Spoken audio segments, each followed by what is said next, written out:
wa asyhadu an la ilaha illallah wahdahu la syarikalah, wa asyhadu anna Muhammadan abduhu wa rasuluh. Salawatu rabbi wa salamu alaihi wa ala alihi wa ashabihi wa man sara ala nahjihi wa stanna bi sunnatihi ila yaumiddin. Alhamdulillah, puji syukur kita haturkan kehadirat Allah Azza wa Jal. Di kesempatan sore hari ini waktu Yogyakarta, kita kembali akan melanjutkan kajian sirah, dan tema kita masih di sekitar Perang Badar. Bahkan terakhir kita sudah berada di puncak ketegangan menjelang pertemuan antara pasukan muslim dengan pasukan kafir.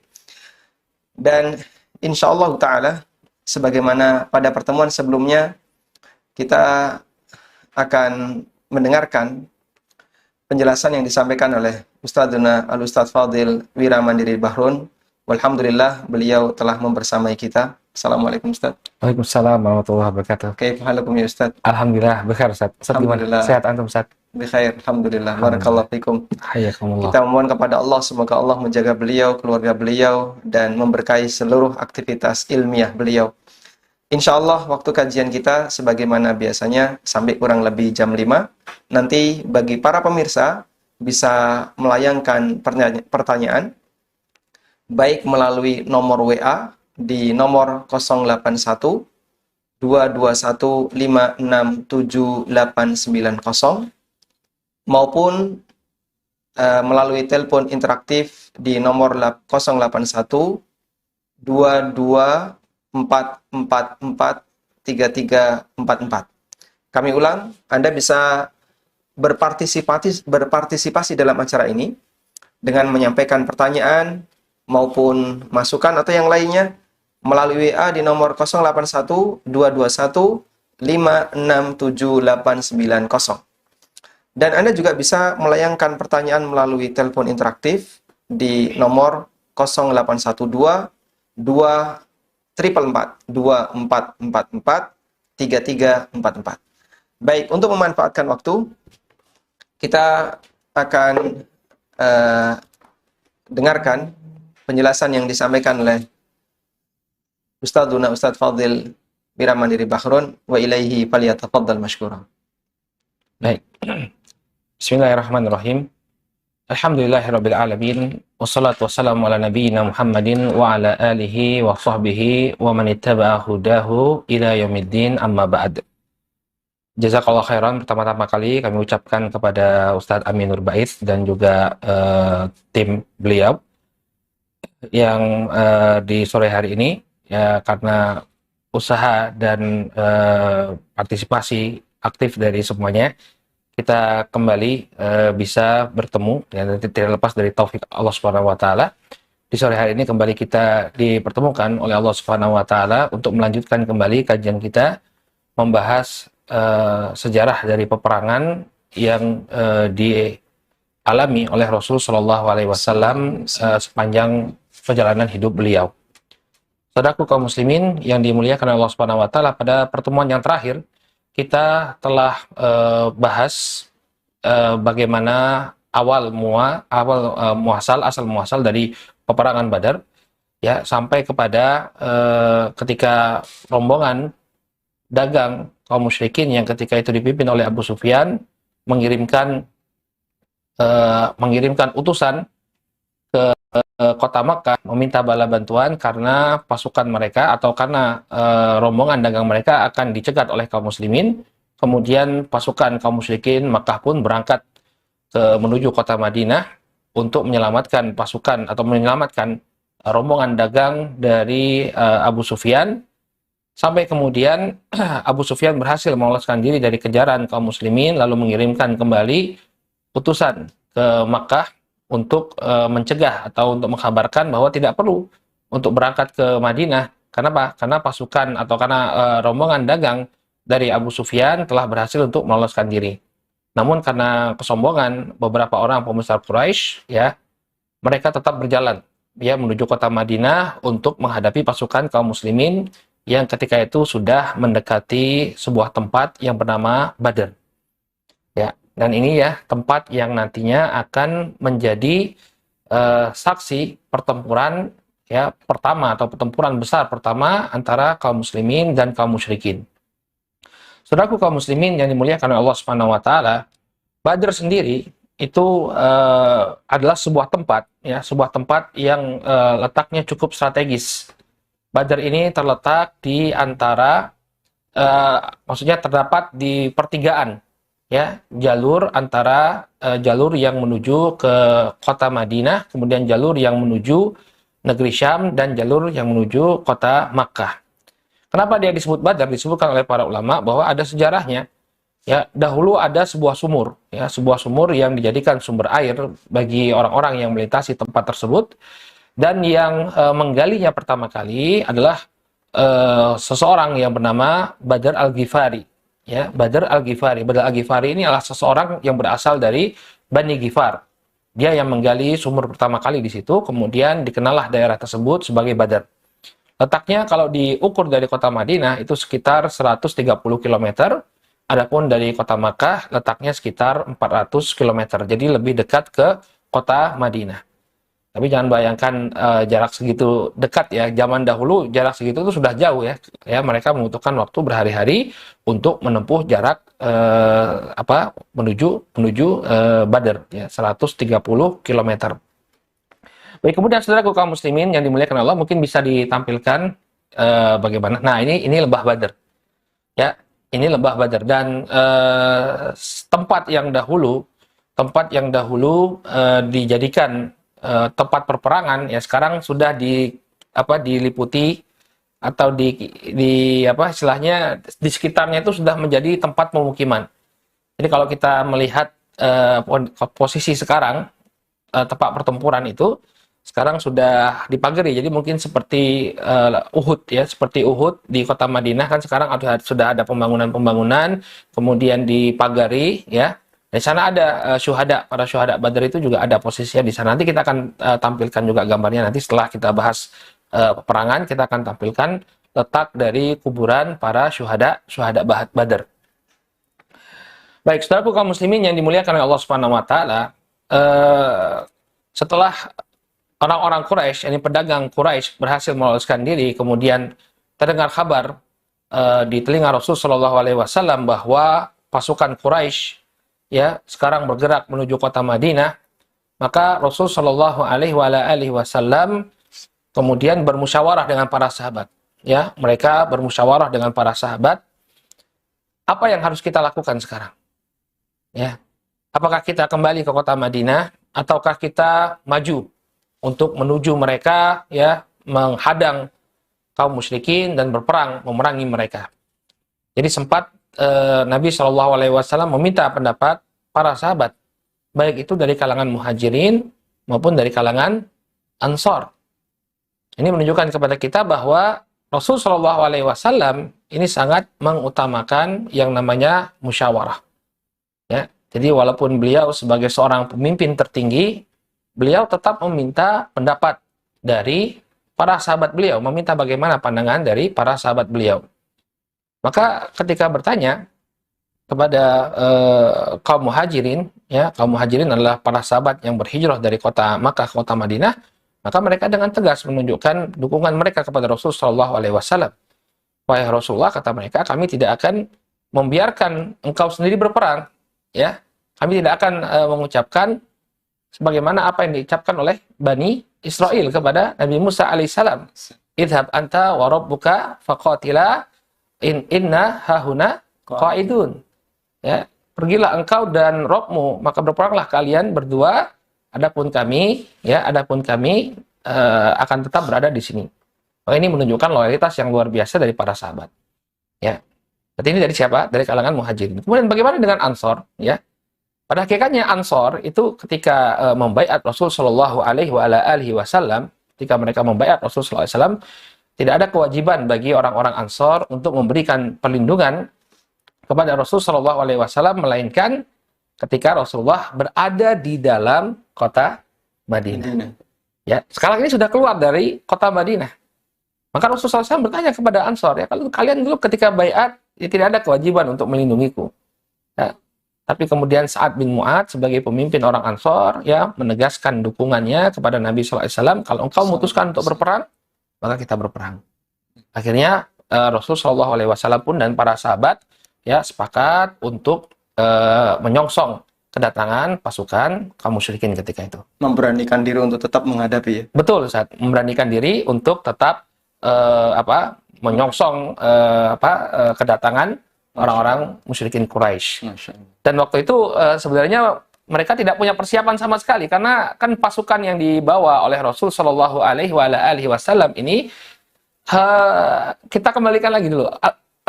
Dikirim kenapa? Dikirim untuk menghadang untuk menghadang kafilah dagang, bukan untuk berperang dalam arti berperang sesungguhnya, tidak. Ya. Fungsinya hanya untuk menyabotase kafilah dagangnya Abu Sufyan. Tapi ternyata yang mereka jumpai pasukan, dan ini pun ketika itu di awal-awalnya Rasulullah SAW tidak mengetahui berapa jumlah pasukan orang-orang Quraisy. Nanti ada prosesnya bagaimana beliau mengetahui berapa jumlah dari pasukan orang-orang Quraisy. Maka ini menunjukkan loyalitas yang luar biasa dari para sahabat. Ya, mereka dalam keadaan tidak siap untuk berperang, ya, tapi tetap berada di belakang Rasul Shallallahu Alaihi Wasallam memberikan dukungan. Baik. Nah, itu saya teringat ada satu penjelasan yang disampaikan oleh Al-Hafidz Ibnu Katsir. Jadi, coba kita kaitkan bagaimana peristiwa Perang Badar ini dengan beberapa ayat yang diturunkan oleh Allah Subhanahu wa Ta'ala. Di surat Al-An'am, Allah Subhanahu wa Ta'ala berfirman di ayat yang kelima, "Kama akhraja rabbuka min baitika bil haqq." Sebagaimana Rabbmu mengeluarkan kamu dari rumahmu bil haqq, dengan membawa kebenaran. Wa inna fariqam minal mu'minina lakarihun. Dan sebagian di antara orang-orang mukmin itu nggak suka dengan kondisi itu. Ada sebagian ahli tafsir yang menyebutkan, dan di sini saya kutip keterangan Al-Hafidz Ibnu Katsir rahimahullah. Anda yang membawa mushaf silakan dibuka surat Al-Anfal ayat yang kelima. Ketika Nabi Shallallahu Alaihi Wasallam di perjalanan, dan beliau mendapatkan berita bahwa rombongan dagang Abu Sufyan telah mengambil jalur yang lain, sehingga mereka tidak sanggup untuk mengejar rombongan dagang, dan Nabi Shallallahu Alaihi Wasallam juga mendapatkan berita bahwa orang-orang musyrikin mereka telah mengirim pasukan untuk menghadapi kaum muslimin. Maka Nabi Shallallahu Alaihi Wasallam mengatakan kepada para rombongan yang jumlahnya 300-an orang itu, beliau menawarkan, apakah kita akan melanjutkan ataukah kita mundur? Ada sebagian di antara mereka yang memilih, ya Rasulullah, tujuan kita itu kan kafilah dagang. Tujuan kita kafilah dagang, bukan untuk menghadang pasukan yang siap berperang. Disebutkan ya, bahasanya mereka mengatakan, wallahi ma lana taqatan biqitalil adu walakinna aradna al-'ir. Demi Allah, kita itu tidak punya persiapan untuk menghadapi musuh. Tujuan kita cuma untuk menghadang kafilah dagang. Tsumma qala, kemudian Nabi sallallahu alaihi wasallam bertanya lagi, ma tarawna fi qitalil qaum? Terus menurut kalian gimana? Kita lanjut perang atau bagaimana? Akhirnya Al-Miqdad bin Amr. Di riwayat ini Al-Miqdad bin Amr mengatakan, "Idzan la naqulu laka ya Rasulullah kama qala qaumu Musa li Musa." Kami tidak mungkin menyampaikan sebagaimana yang diucapkan oleh kaum Musa, yaitu Bani Israel kepada Musa. "Idhhab anta wa rabbuka faqatila innaha huna qa'idun." Jadi ketika Bani Israel diajak untuk jihad, Musa, kau sama Rabbmu aja yang berang ya. "Idhhab anta wa rabbuka." Wahai Musa, kamu sama Rabbmu saja yang berangkat. "Innaha huna qa'idun." Kami di sini duduk menantikan hasil. Itulah karakter Bani Israel. Tapi sahabat tidak. Ketika mereka diajak perang, mereka siap untuk membela mati-matian apapun yang terjadi. Dan di situ kemudian Allah Subhanahu wa Ta'ala lanjutkan penjelasannya di ayat yang ke-7. Allah berfirman, "Wa id ya'idukumullahu ihdat ta'ifataini annaha lakum wa tawadduna anna ghaira dhati syaukati takunu lakum." Ingatlah ketika Allah menjanjikan kepada kalian akan menjumpai ihdat ta'ifatain, salah satu dari dua kelompok. Annaha lakum, yang akan kalian hadapi. Wa tawadduna, salah satu dari dua kelompok itu adalah ketika kalian berangkat ada dua kemungkinan. Kalian akan bisa menjumpai rombongan dagangnya Abu Sufyan, atau kemungkinan yang kedua, kalian akan menjumpai pasukan Quraisy. Sang Quraisy. Tapi yang kalian harapkan, wa tawadduna anna ghaira dzati syaukati takunu lakum. Yang kalian harapkan itu adalah orang yang nggak bawa senjata yang akan kalian dapatkan. Maksudnya adalah kafilah dagang. Wa yuridullahu ayyuhiqqal haqqa bikalimati wa yaqta'a dabiral kafirin. Namun yang Allah kehendaki, Allah akan tunjukkan kebenaran itu menang. Sehingga Allah mau memutuskan upaya yang dilakukan oleh orang-orang kafir. Ini mengisyaratkan bahwa terjadinya pertemuan antara kaum muslimin, pasukan muslim, dengan pasukan musyrik yang jumlahnya lebih banyak dengan persenjataan lengkap dalam peristiwa Badar adalah atas apa? Atas ketentuan Allah Subhanahu wa taala. Jadi Allah sekalian pertemukan mereka untuk kemudian menyelesaikan ya sengketa yang begitu lama di antara muslim dan kafir, sehingga mereka saling apa? Saling menteror. Akhirnya Allah Subhanahu wa taala pertemukan di perang Badar untuk menunjukkan kepada umat bahwasanya kebenaran akan menang. Baik, itu sedikit catatan di surat Al-Anfal. Nah, tafadhol. Baik, ini menunjukkan kepada kita ya, tadi sudah kita jelaskan bagaimana loyalitas dari para sahabat ridwanullah alaihim ajmain terhadap Rasul sallallahu alaihi wasallam. Nah, ada hal yang menarik juga ketika kaum muslimin sudah bersiap-siap untuk menyongsong kedatangan pasukan kaum musyrikin. Ketika itu ada sebagian dari kaum musyrik, orang-orang musyrik, ya, bukan dari kalangan kaum muslimin, menawarkan diri kepada Rasul Shallallahu Alaihi Wasallam untuk memberikan pertolongan. Jadi ada di antara mereka ini yang menawarkan untuk memberikan pertolongan kepada Nabi Shallallahu Alaihi Wasallam ketika beliau sampai di Harrat. Ya, Harrat itu daerah berbatu. Jadi kan di daerah sekitar Madinah itu banyak gunung-gunung berapi yang sudah mati, Ustaz. Jadi dia membuat menjadi seperti lava yang mengeras. Nah, ketika Nabi SAW sampai ke suatu Harrat ini tadi itu lava yang mengeras, Harrat al-Wabarah namanya. Ada seorang musyrik datang kepada Nabi, ya, kemudian mengatakan, wahai Muhammad, biarkan aku mengikuti pasukan. Maka kata Nabi Shallallahu Alaihi Wasallam, apakah engkau beriman kepada Allah dan Rasulnya? Dia mengatakan tidak. Ya. Lalu Nabi SAW mengatakan, irji falan asta'ina bi musyrik. Kembalilah engkau, kami tidak akan meminta pertolongan kepada seorang musyrik. Ya. Tapi kemudian apa yang terjadi? Karena demikian besar hasrat dia untuk ikut peperangan, akhirnya orang ini justru masuk Islam. Masuk Islam, kemudian bergabung dengan pasukannya Rasul Shallallahu Alaihi Wasallam.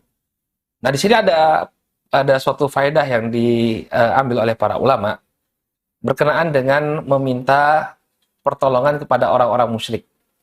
Ya, ini sempat menjadi isu yang hangat dibicarakan ya beberapa tahun yang lalu tentang boleh tidak pasukan kaum muslimin itu meminta bantuan dari kaum musyrikin. Dari orang kafir. Dari orang kafir ya, dari orang kafir secara umum. Nah, kalau dalam kasus ini kan Nabi SAW mengatakan irji, kembali engkau, kami nggak butuh pertolongan seorang musyrik. Ya, tapi di sana ketika Nabi Shallallahu Alaihi Wasallam hijrah ke kota Madinah, beliau meminta bantuan seorang musyrik untuk menjadi penunjuk jalan. Maka yang benar ini seperti apa? Boleh nggak kita itu meminta pertolongan dari orang-orang kafir, ya, untuk menghadapi musuh-musuh kita? Maka kata para ulama, jawabannya boleh. Apabila diperlukan, ya, apabila kita dalam kondisi memerlukan bantuan mereka dan tidak memudaratkan keadaan kaum muslimin, maka tidak mengapa untuk kemudian menerima bantuan dari orang-orang kafir. Maka sebagaimana dengan kasus ini, kasus di perang Badar ini, kenapa Nabi SAW menolak ya dia untuk ikut serta dalam pasukan kaum muslimin? Karena di sana ada suatu kemaslahatan. Nabi SAW melihat bahwa orang ini punya potensi untuk menjadi seorang muslim. Oh, begitu. Ya, dan dia sangat berhasrat untuk bergabung bersama pasukan. Ya, sehingga Nabi SAW mengatakan, kalau kamu ingin bergabung, masuk Islam dulu. Jadi tujuannya bagaimana agar dia masuk Islam. Ya, jadi kata beliau SAW, masuk Islam. Kalau engkau tidak beriman kepada Allah dan Rasulnya, jangan ikut kami. Karena Nabi melihat ada potensi dia masuk Islam. Maka kemudian orang tersebut pun masuk Islam dan diikut sertakan dalam rombongan pasukan kaum muslimin. Masya Allah. Masya Allah. Baik. Nah kemudian, barakallahu fikum, ketika Nabi SAW mendekati Badar, Nabi SAW berusaha untuk menggali informasi ya tentang pasukan kaum musyrikin Quraisy. Disebutkan oleh Ibnu Hisham bahwa ketika itu Nabi SAW bertemu atau menjumpai seorang yang sudah lanjut usia. Ketika itu beliau dalam riwayat tersebut disebutkan beliau dan Abu Bakar. Ya, jadi beliau dan Abu Bakar menyisiri daerah sekitar Badar kemudian bertemu dengan seorang yang sudah lanjut usia. Ya, namanya orang yang tinggal di perlintasan kan, mesti dia dengar kabar dari orang-orang yang melintas kan, karena Badar kan perlintasan, tempat perlintasan. Jadi Rasulullah berusaha apa yang bisa digali dari orang ini. Maka ketika orang itu tahu Rasulullah membutuhkan informasi, dia memberikan persyaratan. Saya akan kasih kamu informasi dengan syarat, ya, engkau menyebutkan dari mana engkau berasal. Ya. Maka Nabi SAW menyanggupi, baik, nanti kami akan sebutkan dari mana kami berasal. Maka kemudian orang tua tadi mengatakan bahwa yang saya dengar, ya, bahwa ada rombongan dari Madinah yang sudah berangkat pada hari demikian dan demikian, yang harusnya mereka posisinya sekarang sudah berada di sini. Kalau mereka berangkat pada hari tersebut, posisinya mereka sudah ada di sini. Kata orang tua tadi. Dan saya juga mendengar bahwa orang-orang dari Makkah juga berangkat. Pasukan dari Makkah juga berangkat. Kalau mereka benar, kalau kabar itu benar, mereka berangkatnya pada hari sekian, ya, saya posisi mereka sudah di sini. Jadi dia menyebutkan posisinya. Jadi orang tua ini cerdas, dia perkirakan. Kalau udah berangkat, pasti posisinya sampai di sini. Kemudian juga orang-orang Mekah, posisinya pasti sudah sampai di sini. Dia nggak kenal Nabi SAW. Dia nggak kenal Nabi SAW. Nah, kemudian dia nagih kepada Nabi SAW. Min aina antuma? Dari mana kalian berdua? Maka Nabi SAW mengatakan, kalau dikatakan bahwa kami dari Madinah, berarti kan kebongkar. Kaget dan juga bisa terbongkar. Nanti kalau dia bisa memberikan informasi kepada kaum musyrikin juga. Maka Nabi SAW mengatakan, nahnu minal ma. Kami berasal dari air. Nah, ini dijelaskan oleh Al-Hafidz Ibnu Hajar, ini adalah bentuk tauriyah dari Nabi alaihissalam. Tauriyah itu mungkin antum bisa jelaskan kepada pemirsa, Ustaz. Ya, baik, jadi intinya adalah menyampaikan sebuah informasi yang dipahami berbeda oleh lawan bicara. Betul. Maksud Nabi SAW, beliau mengatakan, nahnu minal ma, kami dari air, maksudnya adalah dari air mani. Karena semua manusia tercipta dari air mani. Sedangkan yang dipahami oleh lawan bicara dari suku Alma, gitu. Bukan, ma itu suatu tempat. Jadi orang-orang Arab itu terkadang menyebut suatu tempat itu ma Irak atau ma Hijaz, ya. Jadi mereka menyebut suatu tempat itu ada yang didahului dengan nama Alma. Ya, didahului dengan nama ma. Sehingga berasal dari tempat yang bernama Alma, apa begitu ya. Iya, dan di sini Nabi nggak berdusta kan. Betul. Beliau mengkabarkan dari mana beliau berasal. Ya, beliau berasal dari air. Ya, itu bukan suatu kedustaan. Maka ini adalah praktek dari sabda beliau alaihi salatu wassalam, al-harbu khid'ah. Perang itu adalah tipu daya.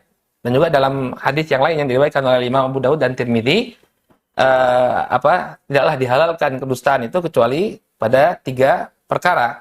Jadi perkara yang pertama yaitu dustanya seorang suami kepada istrinya untuk membuat dia ridho.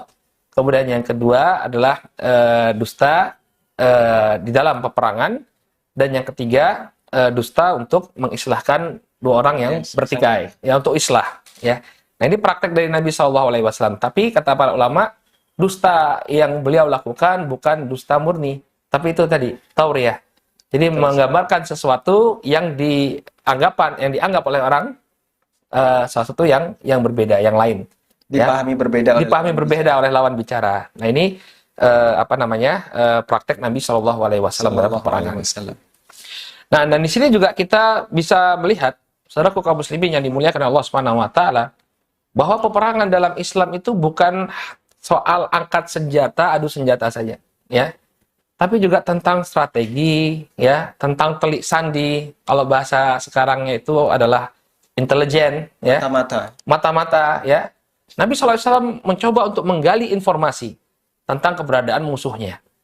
Jadi perang bukan suatu hal yang ya udah asal kita angkat senjata mati di jalan Allah, tidak, tapi ada strategi, ada upaya bagi kita bagaimana caranya agar peperangan itu kita menangkan.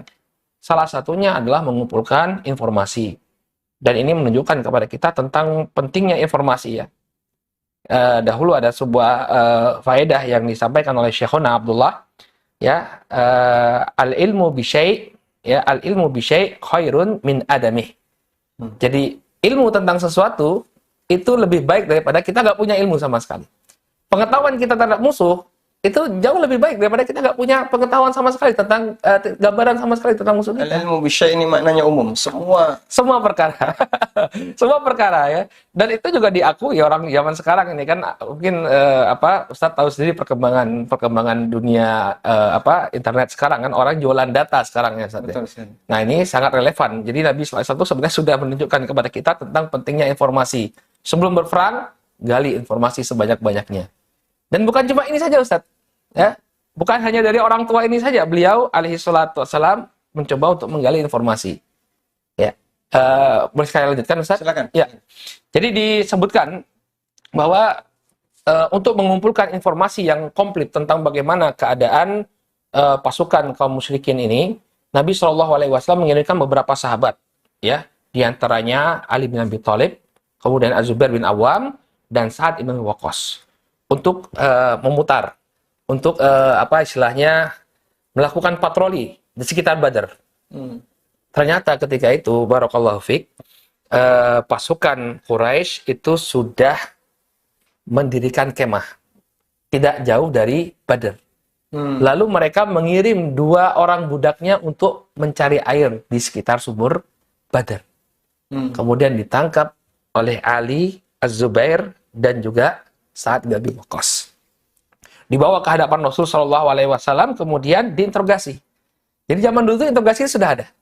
Masya Allah. Ya, jadi pihak musuh itu kita tangkap, kemudian kita gali informasi dari mereka, itu nggak jadi masalah. Ya, jangan kemudian tangkap ya sudah, gali informasi. Kita cari tahu informasi apa yang bisa menguntungkan kita dari pihak mereka. Maka diinterogasilah 2 budak Quraisy ini ya, yang ditugaskan oleh orang Quraisy untuk mengumpulkan air. Ya, Nabi bertanya, berapa jumlah kalian? Mereka mengatakan tidak tahu. Kemudian Nabi SAW bertanya kepada dia, berapa unta yang kalian sembelih setiap hari? Maka unta yang disembelih itu, kata kedua budak ini, sekitar 9 atau 10 ekor unta. Nah, dari sini Nabi SAW menyimpulkan bahwa apa? Jumlah mereka sekitar 1000. Antara 900 sampai 1000 berarti kan. Jadi satu unta itu untuk memberi makan 100 orang dalam satu harinya.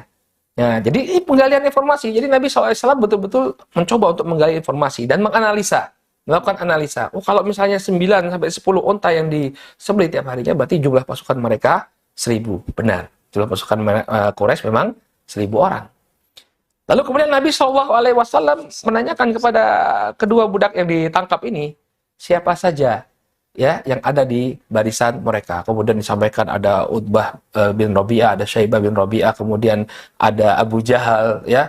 Kemudian banyak gembong-gembong kekufuran yang ada di sana. Maka Nabi SAW mengatakan, hadhihi Makkah. Kata beliau alaihi wasallam, hadhihi Makkah qad alqat ilaikum aflada kabidiha. Inilah Mekah telah melontarkan untuk kalian, melemparkan kepada kalian ya potongan-potongan hatinya. Jadi maksudnya orang-orang yang sangat dipandang di kota Mekah ini sudah keluar sekarang. Inilah saat kita untuk mengambil semua tokoh yang mewakili Mekah telah keluar semua. Hampir semua tokoh yang mewakili Mekah, ya, gembong-gembong kesyirikan itu semua ada di pasukan kaum musyrikin yang ada di Badar. Masya Allah. Maka setelah itu Nabi SAW telah mendengar bahwa dari kedua budak ini, beliau mendengar dari kedua budak ini nama-nama tadi pembesar-pembesar Quraisy, beliau menunjukkan nanti si fulan meninggalnya di sini, si fulan matinya di sini, fulan matinya di sini. Beliau alaihissalam menunjukkan tempat-tempat kematian orang-orang gembong-gembong Quraisy tersebut. Ya. Masya Allah. Insya Allah. Baik, ada peta yang bisa ditampilkan Ustaz? Atau belum? Sebentar. Oh iya, masih lama ini. Belum Ustaz. Atau ya, tidak mengapa. Coba ditampilkan posisi pasukan dalam perang Badar yang peta, ya, Nah, ini kita perlu pahami ya bagaimana posisi pasukan kaum muslimin dan pasukan kaum musyrikin. Jadi antum bisa lihat ya, ini adalah lembah Badar. Lembah Badar ini simpang tiga. Ya, yang panah yang ke utara itu, yang ke kiri atas itu menuju negeri Syam. Kemudian yang ke kanan atas itu menuju kota Madinah. Kemudian yang menuju ke bawah ya, yang ke bawah itu menuju kota Makkah. Ke arah merah itu ya. Ya. Mereka sudah bangun kemah itu ya. Ya. Berarti beberapa hari mereka tinggal di situ. Atau Walau cuma dalam waktu dekat, jadi cuma di hari tersebut saja, jadi tidak lama mereka berkemah di sana. Kemudian setelah ditangkap budaknya itu ya besoknya perang. Cuman Nabi SAW sudah mengetahui. Jadi ditanya di mana posisi pasukan kalian, mereka menjawab bahwa posisi perkemahan kami ada di Al-Udwatul Quswa. Ini yang disebutkan dalam Al-Quran, mungkin Ustaz pengen sampaikan tadi yang di surat Al-Anfal. Dalam surat Al-Anfal, ya, dalam surat Al-Anfal disebutkan bahwa pasukan Nabi SAW berada di Al-Udwatu Ad-Dunya atau Al-Udwatu Dunya ya. Artinya Al-Udwatul Ulia, ini pegunungan yang ada di bagian atas, kemudian atau yang dekat ya, kemudian ada Al-Udwatul Quswa yang jauh ya, yang dijadikan sebagai markas atau perkemahan kaum musyrikin Quraisy. Baik. Kemudian saudaraku kaum muslimin yang dimuliakan oleh Allah Subhanahu wa taala, ada beberapa pertolongan yang diberikan oleh Allah Subhanahu wa taala kepada pasukan kaum muslimin ketika itu ya, setelah mereka tahu posisi kaum musyrikin ya, di malam hari sebelum pertempuran itu berlangsung, Allah Subhanahu wa taala menurunkan rasa kantuk dan juga menurunkan hujan ya di tengah-tengah kaum muslimin ketika itu. Nah, para ulama menjelaskan bahwa rasa kantuk ini fungsinya adalah yang pertama untuk menghilangkan rasa takut dari pasukan kaum muslimin. Ya, jadi kalau misalnya mereka terjaga di malam hari itu, ya besok akan menghadapi peperangan yang pertama. Tentu ya sedikit banyak ada ketegangan yang ada pada diri mereka. Gimana kita kalau misalnya besok kita perang ini lawan orang-orang musyrik, ya pilihannya mati atau dibunuh atau terbunuh. Tentu ada rasa sesuatu pada diri kita. Nah, termasuk dari rahmat Allah Subhanahu wa taala kepada kaum muslimin ketika itu, Allah Subhanahu wa taala turunkan rasa kantuk kepada mereka. Jadi mereka tertidur. Ya, hilanglah rasa takut dari mereka. Ini yang pertama. Kemudian yang kedua, rasa kantuk ini menyebabkan mereka memiliki energi yang demikian banyak untuk bertarung keesokan harinya. Mereka dibuat oleh Allah tidur ya. Iya, mereka dibuat oleh Allah Subhanahu wa taala tidur pulas ya, sehingga diriwayatkan oleh sebagian para sahabat, saya lupa siapa sahabat ketika itu ya, beliau mengatakan bahwa kami tidur demikian pulas sehingga pedang yang kupegang jatuh, kemudian aku terbangun, aku pegang lagi, jatuh lagi. Dan tidaklah kami melihat ada orang yang terjaga, tidaklah aku melihat ada orang yang terjaga kecuali hanya Rasulullah Shallallahu Alaihi Wasallam. Beliau bermunajat kepada Allah Subhanahu Wa Taala sepanjang malam agar diberikan kemenangan oleh Allah Subhanahu Wa Taala. Nah, demikian juga di malam yang sama, ini Allah Subhanahu wa taala menurunkan hujan. Bagi kaum muslimin, hujan ini membawa keberkahan bagi mereka. Ya, menguatkan tanah-tanah yang mereka pijak, ya. Adapun bagi kaum musyrikin, turunnya hujan ini bagaikan teror bagi mereka. Jadi mereka merasakan ketakutan yang teramat sangat dengan turunnya hujan tersebut. Kenapa, Ustaz? Ya. Karena wallahu taala alam, memang kadang-kadang orang yang beriman dengan orang yang seorang yang kafir ketika memandang satu fenomena alam, dia memiliki perspektif yang berbeda. Ya seperti itu, dari zaman dulu sudah seperti itu. Kaum muslimin menganggap ini sebuah rahmat. Ya, adapun kaum musyrikin ya menganggap bahwa ini sebuah tanda keburukan. Orang kafir ya. Ya, makanya Allah Subhanahu wa taala berfirman dalam surat Al-Anfal, ya, idh yughashshikum an-nu'as amanatan minhu wa yunazzilu alaikum minas sama'i ma'an liyutahhirukum bihi wa yudhhiba ankum rijza syaitan wa liyarbita ala qulubikum wa yuthabbit bihil aqdam. Ingatlah ketika Allah Subhanahu wa taala menjadikan kalian itu mengantuk. Ya, amanatan minhu, sebagai bentuk penentraman dari Allah Subhanahu wa taala kepada kalian. Jadi Allah Subhanahu wa taala buat kalian itu merasa aman, merasa tentram dengan rasa kantuk tersebut. Kemudian Allah Subhanahu wa taala turunkan dari langit air, ya, air hujan untuk mensucikan kalian dengan hujan tersebut dan menghilangkan dari kalian gangguan-gangguan syaitan dan juga untuk menguatkan hati kalian dan memperteguh ya tapak-tapak kaki kalian. Jadi ini adalah berkah dari Allah Subhanahu wa taala yang diberikan kepada kaum muslimin ya sebelum mereka melaksanakan pertempuran dengan kaum musyrikin. Nah, ada satu pernyataan ya, tentang masalah ngantuk yang ini disampaikan oleh Ibnu Qayyim dalam Zadul Ma'ad. Jadi begitu beliau menyinggung tentang pasukan Badar itu ngantuk sebelum mengalami perang sampai mereka tertidur pules. Ibnu Qayyim mengatakan wan nu'asu fil harbi wa 'indal khaufi dalilun 'alal amni wa huwa minallah. Ngantuk ketika perang atau ketika suasana yang mencekam itu adalah bukti adanya rasa aman dan itu datang dari Allah. Wa fis salati wa majalisid dzikri wal ilmi minasyaitan. Sebaliknya kalau ngantuk ketika lagi salat, ketika lagi ikut kajian atau ketika sedang di majelis dzikir, majelis ilmu, itu adalah datang dari setan. Nah, pilihannya mana nih? Biasanya kita kalau lagi suasana mencekam, ada apa misalnya teroris atau Merapi dalam kondisi siaga, kita nggak bisa tidur. Iya. Tapi sebaliknya, ketika kita ngaji, Tidurnya cepat datang. Ngantuknya cepat datang. ngantuknya datang. Jumatan kita ngantuk ya, begitu komat langsung seger. Iya. Baik, tafadhal Ustaz. Tapi ada tips nih Ustaz. Nah, Bagaimana caranya agar kita itu tidak ngantuk di majelis ilmu atau ketika ketika khutbah Jumat Ustaz. Ada tipsnya dan insya Allah ini tips sudah kita jalani berdua Ustaz. Masya Allah. Gimana? Ya, jadi pemateri Ustaz. Oh gitu. Iya. Kalau kita jadi khotib atau kita jadi pemateri, nggak mungkin ngantuk. Ya.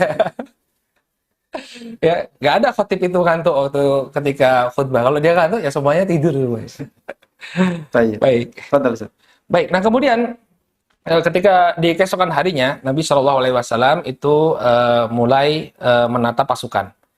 Nah ketika itu beliau menempatkan posisi kaum muslimin di suatu tempat. Hanya saja ada seorang sahabat yang bernama Al-Hubab bin Al-Mundhir yang melihat bahwa posisi yang dipilih oleh Rasul Shallallahu Alaihi Wasallam ini kurang strategis. Maka dia memberanikan diri menghadap Rasul Shallallahu Alaihi Wasallam, kemudian bertanya kepada Rasul Shallallahu Alaihi Wasallam tentunya dengan penuh adab, bertanya kepada beliau Alaihi Wasallam, wahai Rasulullah, ya, apakah posisi yang sekarang engkau pilih ini datangnya dari wahyu atau sekedar istihad atau sekedar pilihan dari pribadimu saja wahai Rasul. Maka Nabi SAW mengatakan ini ra'yu saya. Ya, maka kemudian Al-Hubab bin Al-Mundhir ketika itu mengusulkan, wahai Rasulullah, sebaiknya kita tidak tempatkan pasukan kita di sini. Akan tetapi mari kita tempatkan pasukan kita di sumber air yang terdekat dengan pasukan kaum musyrikin. Ya. Kemudian kita buat tampungan air, kita tampung air di sana, kemudian sumber-sumber air yang lainnya kita tutup. Tujuannya agar apa? Agar suplai air itu ada di tengah-tengah kita, adapun mereka tidak memiliki suplai air. Ya, peperangan zaman dulu kan saat mungkin yang namanya apa istilahnya dalam peperangan itu ada akomodasi ya. Kalau misalnya air terputus ya mereka akan menderita sekali. Ya, apalagi di tengah daerah yang kering seperti di Badar kan, air itu sangat dibutuhkan. Apalagi budaknya sudah ditangkap kan tadi ya, budak yang bertugas ambil air ditangkap oleh kaum muslimin. Ya, maka mereka tidak punya suplai. Maka kemudian Rasul Shallallahu Alaihi Wasallam memuji apa yang diusulkan oleh Al-Hubab bin Al-Mundhir. Maka beliau pun kemudian memindahkan posisi pasukan beliau sesuai dengan apa yang diusulkan oleh Al-Hubab bin Al-Mundhir. Dan satu hal yang menarik juga di sini bisa ditampilkan peta yang tadi ya. Ya. Nah, kita bisa melihat di sini ya memang cukup kecil ya. Di line yang merah itu yang akan menjadi medan pertempuran di antara kaum muslimin dan kaum musyrikin. Kaum muslimin itu yang hijau ya. Nah, kita bisa melihat pasukan dari Rasul alaihi salatu wasalam ya itu membelakangi arah matahari terbit. Ya.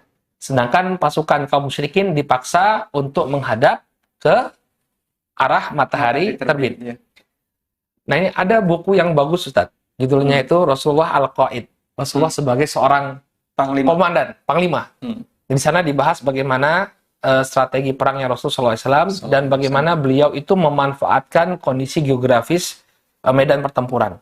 Kalau kita lihat tadi, kaum musyrikin dipaksa untuk menghadap matahari. Dan ini menjadi keuntungan tersendiri bagi kaum muslimin.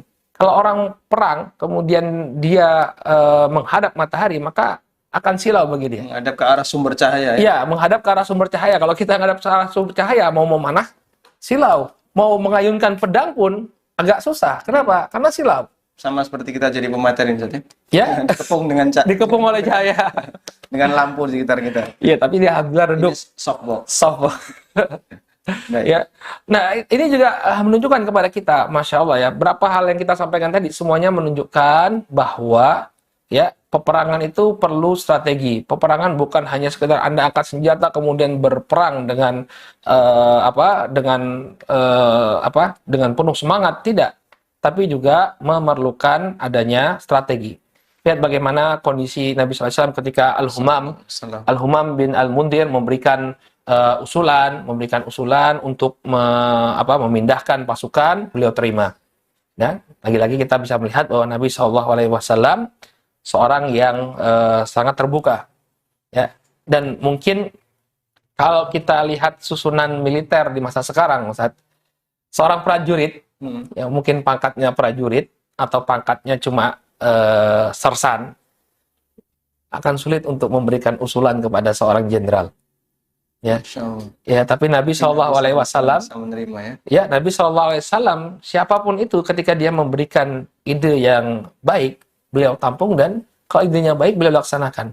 Dan ini akan sering sekali kita dapati dari sejarah Nabi SAW, sebagaimana nanti perang Khandaq. Betul. Ketika Nabi SAW mendengar kabar kaum musyrikin Al-Ahzab, ya, kaum musyrikin, demikian juga kaum musyrikin Quraisy, demikian juga bergabung dengan suku-suku Arab lainnya mengepung kota Madinah, muncul usulan yang sangat luar biasa dari Salman Al-Farisi. Siapa Salman Al-Farisi? Seorang budak. Budak dari Persia lagi, bukan Arab. Tapi diterima idenya oleh Rasulullah SAW dan dilaksanakan oleh beliau. Sallallahu Alaihi Wasallam. Makanya saya sering katakan, kalau orang itu ingin sukses menjadi seorang pemimpin, ya, banyak-banyaklah membaca Sirah An-Nabawiyah. Kemudian coba dapatkan keterangan dari para ulama. Kenapa Nabi melakukan ini? Kenapa Nabi melakukan itu?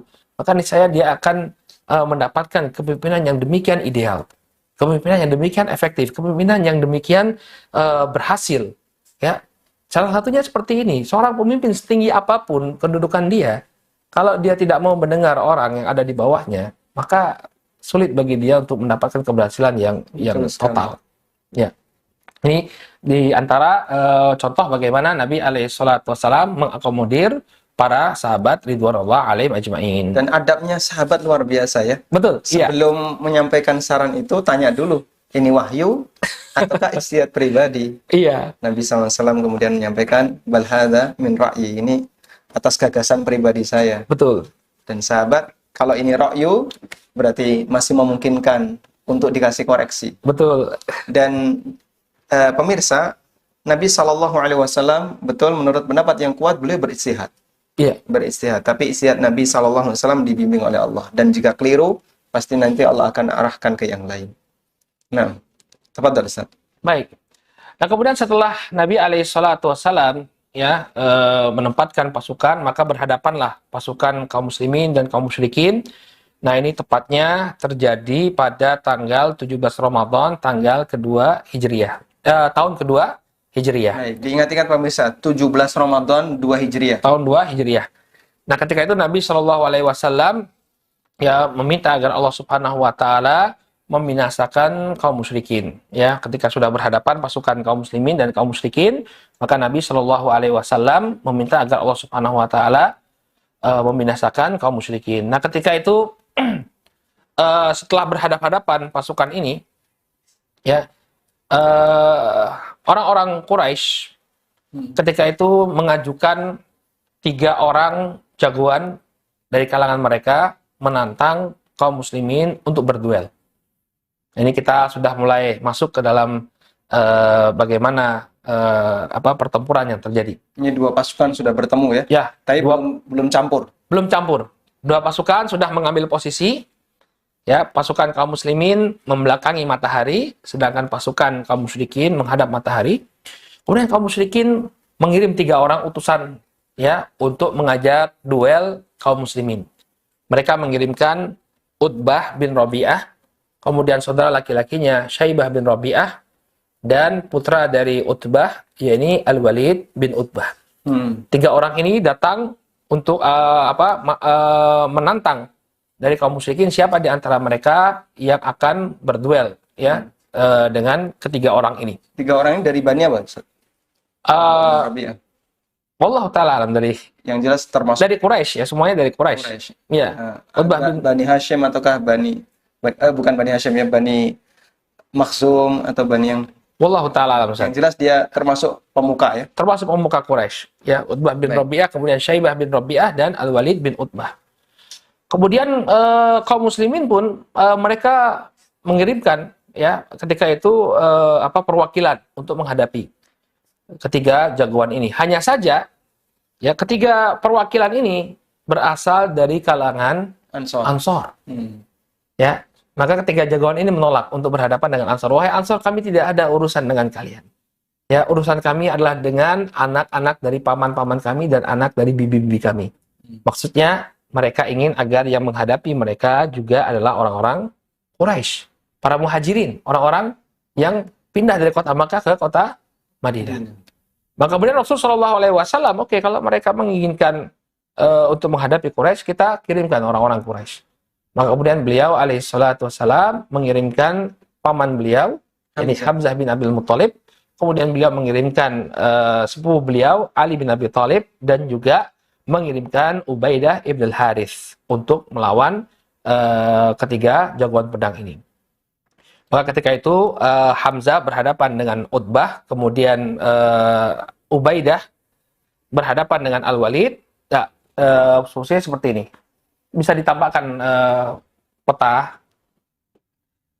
Ya, Setelahnya Hamzah berhadapan dengan Syaibah, kemudian Ubaidah berhadapan dengan Utbah, dan Ali bin Abi Thalib berhadapan dengan Al-Walid bin Utbah. Yang satunya lagi. Nah, ini dia posisinya. Jadi pasukan kaum muslimin sudah berhadapan dengan pasukan kaum musyrikin yang jumlahnya ya hampir 3 kali lipat. Kemudian Hamzah bin Abdul Muttalib ya berhadapan dengan Syaibah, kemudian Ubaidah bin Harith berhadapan dengan Utbah bin Rabi'ah, dan Ali bin Abi Thalib berhadapan dengan Al-Walid bin Utbah.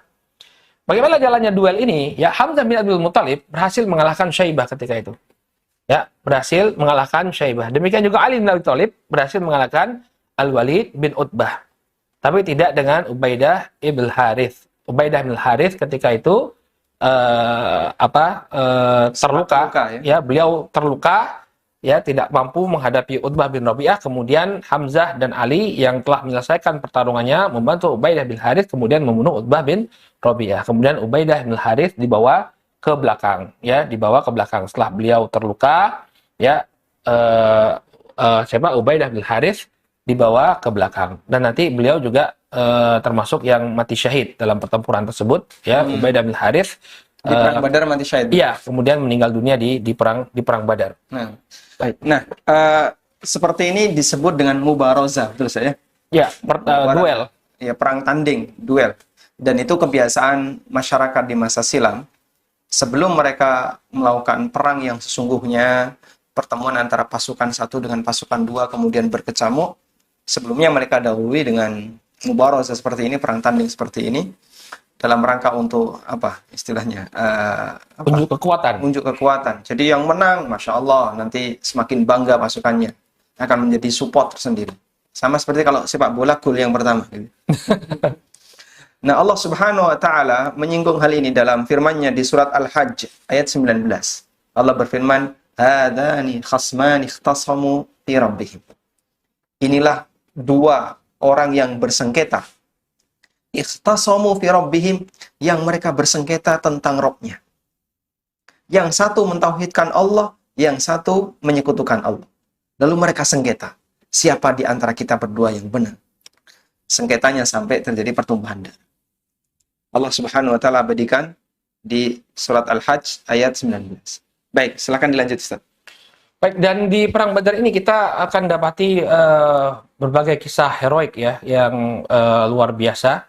Jadi antara kisah yang terjadi atau peristiwa yang terjadi di tengah-tengah pertempuran Badar adalah kisah seorang sahabat ya, dari kalangan Ansor yang bernama Umair bin Humam Al-Ansari. Ketika itu Nabi SAW mengatakan kepada pasukan kaum muslimin, bangkitkah kalian untuk menuju surga yang luasnya itu seluas langit dan bumi. Ya. Kemudian Umair bin Humam Al-Ansari ini bertanya kepada Rasulullah SAW, wahai Rasulullah, apakah benar surga itu ya luasnya itu seluas langit dan bumi? Maka kemudian kata Rasulullah SAW, iya. Kemudian dia mengatakan bah ya. Wah, apa istilahnya? Ungkapan heran. Ungkapan takjub. Ya, takjub sekali. Ya, kalau begitu wahai Rasulullah, aku ingin sekali untuk menjadi penghuni surga. Maka kemudian Umair bin Humam Al-Ansari ini ketika itu dia sedang makan kurma, kemudian kalau saya tunggu sampai selesai menghabiskan kurma-kurma ini, ya, maka surga yang untuk diraih itu masih akan panjang. Kemudian beliau letakkan kurma tersebut, lalu beliau pun maju berperang sampai kemudian beliau mati syahid. Radhiyallahu ta'ala anhu. Ya, Umair bin Humam Al-Ansari. Demikian juga ada kisah dua orang atau sebelumnya ketika itu Nabi Shallallahu Alaihi Wasallam. Jadi posisinya Nabi Shallallahu Alaihi Wasallam itu beliau ada di belakang, ya, disebutkan oleh para ulama. Memang beliau memiliki sebuah singgasana arsy, yakni apa? Sebuah tempat yang tinggi untuk mengamati jalannya pertempuran. Jadi memang dibuatkan oleh para sahabat tempat di belakang, tapi bukan berarti beliau tidak ikut dalam pertempuran. Jadi jangan salahkan, beliau punya pos. Jadi kadang-kadang beliau turun dari posnya itu ikut bertempur. Kemudian beliau kembali lagi ke posnya untuk melihat bagaimana jalannya pertempuran. Nah, ketika melihat bagaimana personil kaum muslimin yang demikian tidak sebanding ketika itu 1 banding 3 dengan kaum musyrikin, maka beliau beristighotsah. Ini sering kita dengar dalil ini, contoh ini ketika membahas istighotsah dalam bab tauhid. Jadi Nabi SAW itu beristighotsah. Kemudian beliau sallallahu alaihi wasallam berdoa kepada Allah Subhanahu wa taala, Allahumma anjizli ma wa'adtani. Ya Allah, tunaikanlah apa yang telah Engkau janjikan kepadaku. Allahumma ati ma wa'adtani. Ya Allah, datangkanlah kepadaku apa yang telah Engkau janjikan. Kemudian beliau menyebutkan satu kalimat yang sangat populer, ya. Allahumma in tuhlik hadhil isabah min ahli Islam la tu'bad fil ard. Ya Allah, apabila pasukan ini dihancurkan, ya, pasukan kaum muslimin dihancurkan, maka engkau tidak akan lagi, ya, diibadahi di muka bumi ini. Ya, ini demikian Nabi SAW beristighotsah kepada Allah Subhanahu wa taala sampai kemudian beliau mengangkat tangannya, lalu ridha beliau, ya, ridha itu adalah pakaian, kain yang dipakai di bagian atas tubuh. Jadi orang Arab dahulu, di antara pakaian yang mereka pakai adalah 2 lembar pakaian. Yang satu mereka letakkan di bawah sebagai idar, sarung. Kemudian yang satu lagi mereka letakkan di bagian atas. Ini namanya ridha. Seperti orang umroh, ya. Jadi orang umroh dua jenis pakaian, ya. Satu di bawah itu namanya idar, kemudian yang atas itu namanya ridha. Nah, ketika beliau berdoa ini sampai ridha atau selendang beliau itu terjatuh. Nah, kemudian Abu Bakar mengatakan kepada Rasulullah SAW, wahai Rasulullah, ya, cukup bagimu doa tersebut. Allah pasti akan memberikanmu pertolongan. Dan kemudian Allah Subhanahu wa taala pun memberikan pertolongan kepada pasukan kaum muslimin. Baik. Masya Allah. Apa bentuk pertolongan Allah Subhanahu wa taala kepada kaum muslimin? Jadi sudah jam 5, apakah? Apa bentuk pertolongan Allah Subhanahu wa taala bagi kaum muslimin? Insya Allah akan kita bahas besok, ya. Insya Allah. Jadi ini perang sudah mulai berkecamuk. Tapi kita belum bahas detailnya kayak gimana, peristiwa apa saja yang ada di sana. selain dari dua peristiwa tadi ya, mubarazah antara 3 sahabat muhajirin melawan 3 orang Quraisy. Kemudian juga ada siapa tadi Ustaz yang sampai Umair bin mengatakan Humam al-Ansari. Umair bin Humam al-Ansari. Beliau dari Ansor yang sangat besar harapannya untuk bisa mendapatkan syahid, sehingga beliau maju ke medan perang sampai akhirnya beliau wafat radhiyallahu anhu warda. Namun karena keterbatasan waktu pemirsa yang dimuliakan Allah, mohon maaf kita tidak bisa melanjutkan sampai selesai. Insya Allah akan kita sambung di pertemuan berikutnya. Dan di sini kita sudah mendapatkan pertanyaan melalui WA dari pemirsa. Salah satunya dari Yudi. Beliau menanyakan buku Rasulullah menjadi pemimpin perang yang tadi diinfokan judulnya apa? Mungkin bisa diulang, Ustaz. Sudah ada Baik. terjemahnya belum? Belum, saya kira belum. Saya baru dapat dari mana? Download di internet. Baik, judulnya Ar-Rasul Al-Qaid. Ar-Rasul Al-Qa'id. Ya, ditulis oleh Mahmud Syed Khattab. Wallahu ta'ala, beliau ini seorang zaim. Zaim berarti zaim rukun ini orang militer. Orang militer. Dan saya melihat sebagian para ulama ketika mengambil faedah dari peperangan-peperangan itu, ngambil faedah dari kitab ini. Ya, Ar-Rasul Al-Qaid. Ya, ini Ar-Rasul cetak. Al-Qa'id ya. Nggak tahu apakah sudah diterjemahkan dalam bahasa Indonesia atau tidak. Penulisnya Mahmud Syed Khattab. Az-Zaim Rukun. Az-Zaim Rukun ini sepertinya pangkat kemiliteran. Jadi orang militer yang menulis. Jadi dia membahas bagaimana Rasul Shallallahu Alaihi Wasallam menjadi komandan perang. Ini dibahas bagaimana strategi-strateginya Rasul Shallallahu Alaihi Wasallam. Sallallahu Alaihi Wasallam. Ya. Bagi Anda yang barangkali sudah bisa membaca buku bahasa Arab, bisa langsung dicari Ar-Rasul Al-Qaid. Baik. Baik. Kemudian ada pertanyaan lain yang masuk, Ustadz. Kita coba bacakan. Pada zaman sahabat sering terjadi perang untuk membela kaum muslimin. Nah, sekarang kenapa kita nggak perang? Misalnya memerangi Israel, ya. Baik. Mungkin Ustaz Ami yang silakan Ustaz. Kenapa kita nggak memerangi Israel, Ustaz? Baik. Jadi pertama kajian kita adalah kajian sirah. Namun tidak ada salahnya jika kita juga membahas dari sisi ibrah yang bisa kita ambil dalam pembahasan masalah sejarah.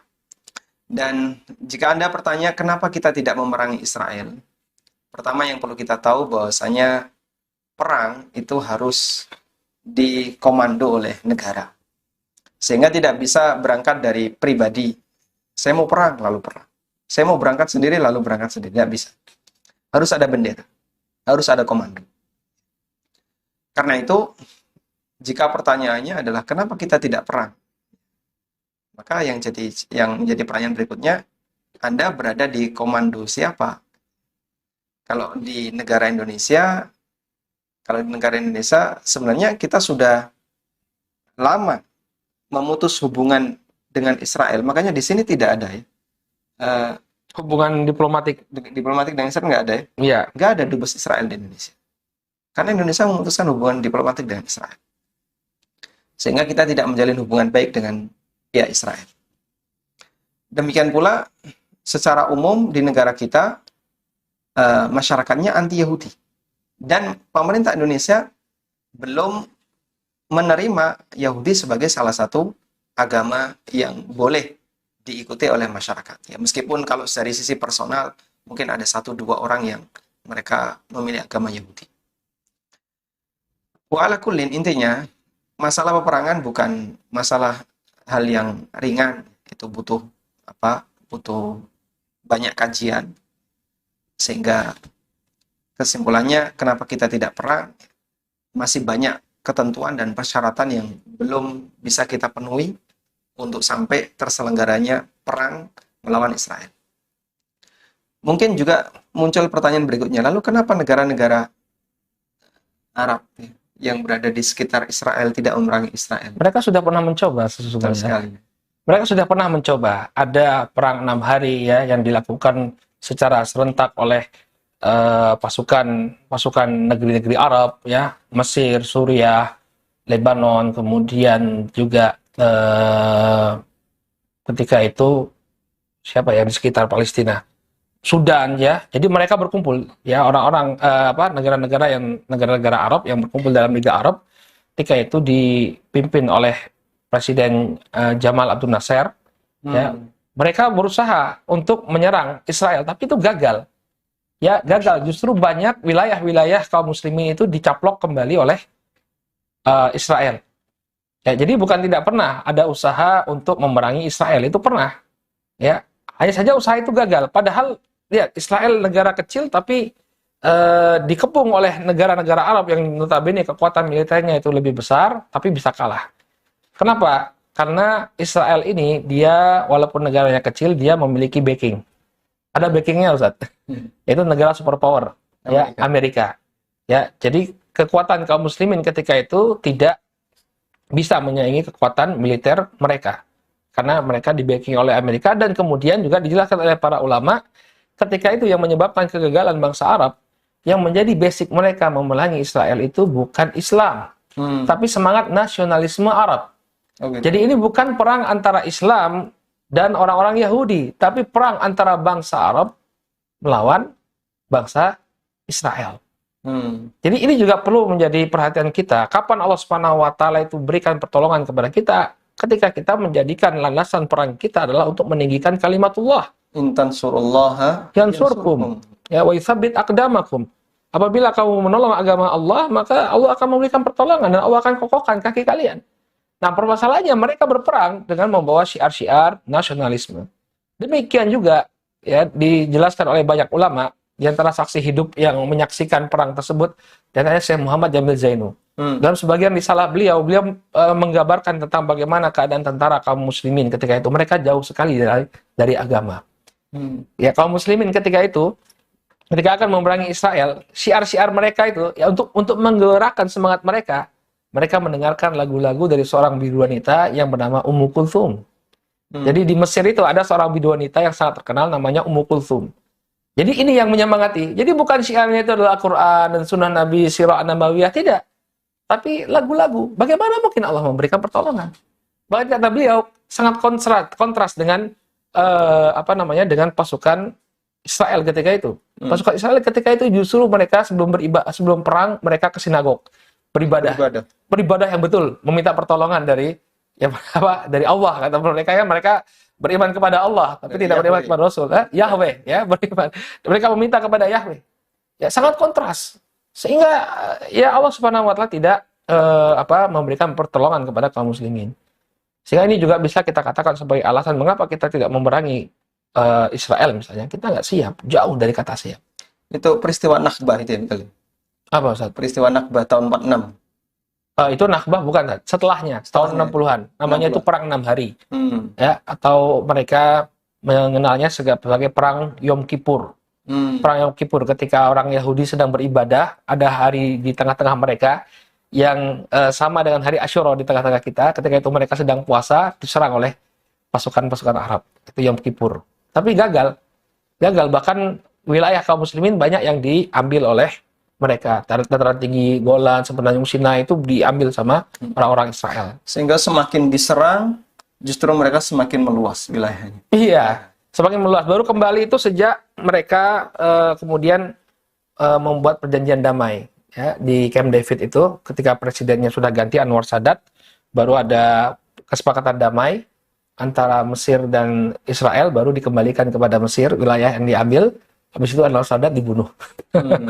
Karena dianggap berkhianat karena membuat perjanjian damai dengan orang-orang Israel. Ya. Baik. Dan memang seperti ini termasuk permasalahan yang butuh kajian lebih lanjut. Barangkali jawaban yang kami sampaikan hanya sebatas sekilas saja. Baik, dan ini kita anggap sebagai pertanyaan. Ada satu lagi Ustaz, kita anggap sebagai pertanyaan yang terakhir untuk sesi ini. Ada lagi yang tanya, Assalamualaikum. Waalaikumsalam. Apakah ahli Badr sama seperti orang yang mati jihad, yaitu tidak ditanya fitnah kubur karena Allah memaafkan mereka? Allah Ta'ala, Ustaz aja jawab. Baik, mungkin jawabannya bisa aja Ustaz ya? Ya, insya Allah besok aja Ustaz. Insya Allah besok, karena kita belum menyelesaikan peperangannya dan bagaimana perhatian yang diberikan oleh Nabi Shallallahu Alaihi Wasallam kepada Ahlul Badar. Tayyib, mungkin itu yang bisa kita sampaikan. Semoga menjadi kajian yang bermanfaat, dan terima kasih atas perhatian yang disampaikan oleh pemerintah, oleh para pemirsa. Jangan lupa untuk terus menyimak serial sejarah peperangan di masa Nabi Shallallahu Alaihi Wasallam dan para Khulafaur Rasyidin setiap Kamis jam 4 sore. Semoga Allah Ta'ala memberkahi apa yang kita pelajari. Amin. Wassalamualaikum warahmatullahi wabarakatuh. Wa akhiru da'wana anil hamdulillahi rabbil alamin. Subhanakallahumma wa bihamdika asyhadu an la ilaha illa anta astaghfiruka wa atubu ilaik. Wassalamualaikum warahmatullahi wabarakatuh. Waalaikumsalam.